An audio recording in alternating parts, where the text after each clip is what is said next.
బొమ్మలు వేస్తున్నావా?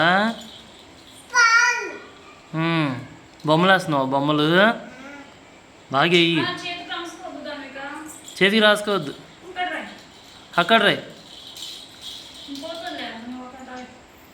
అక్కడ రాసుకున్న తర్వాత కడుక్కుందులే.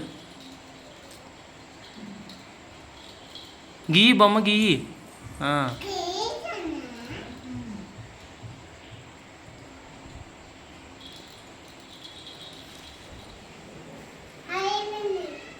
అప్పుడే ఏ రాయి ఏబీసీలు రాసుకోవా? రాయి ఏబీసీలు రాయి. ఏం తీసుకురావాలి?